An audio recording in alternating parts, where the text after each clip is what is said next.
कहते हैं अगर महादेव ने किसी को अपनी शरण दे दी तो फिर पूरा ब्रह्मांड भी उसे छू नहीं सकता।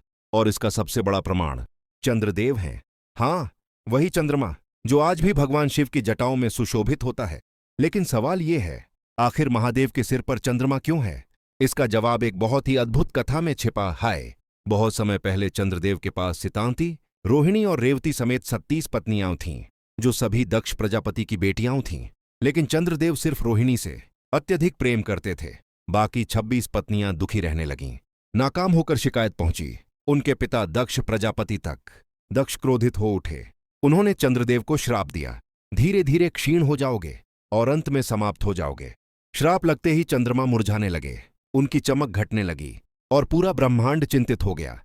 क्योंकि चंद्रदेव सिर्फ एक देव नहीं, समय, भावनाओं और प्रकृति के संतुलन के प्रतीक हैं।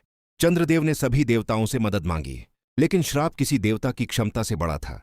तभी सलाह मिली, जिसकी शरण में जाकर ब्रह्मांड की हर शक्ति शांति पाती है, उन्हीं के पास जाओ, महादेव के पास। चंद्रदेव कैलाश पहुंचे, नंगे पांव, आंसुओं से भीगे हुए और अपने अस्तित्व को बचाने की पुकार लेकर। उन्होंने महादेव से निवेदन किया, प्रभो, मैं लुप्त हो रहा हूं, मुझे बचा लीजिए। महादेव ने अपनी करुणा से चंद्रदेव को देखा, उनके आंसू, उनकी पीड़ा सब समझ लिया। शिव मुस्कुराए और बोले, श्राप को पूरी तरह समाप्त नहीं किया जा सकता, परंतु संतुलित किया जा सकता है। और तभी महादेव ने चंद्रदेव को उठाया, अपने दिव्य हाथों में धारण किया और अपनी जटाओं पर विराजमान कर दिया। उन्हें आदेश दिया, तुम घटोगे भी और बढ़ोगे भी, इसी से प्रकृति में संतुलन बना रहेगा। तभी से हर रात चंद्रमा घटता बढ़ता है और अपनी उज्ज्वल शक्ति लेकर शिव की जटाओं में स्थित है। महादेव के सिर पर चंद्रमा सिर्फ एक कहानी नहीं, एक संदेश है। शीतलता जहां शिव का तांडव है, वहां चंद्रमा का शांत प्रकाश संतुलन बनाता है। समय का चक्र, पूर्णिमा से अमावस्या तक चंद्रमा हमें याद दिलाता है कि जीवन में हर चीज बदलती रहती है।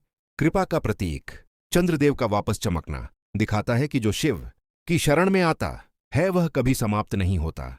अहंकार का नाश, शक्ति, सौंदर्य और प्रसिद्धि भी क्षीण हो सकती है, लेकिन विनम्रता हमें बचा लेती है। और यही कारण है कि महादेव के जटाओं में चंद्रमा आज भी जगमगाता है।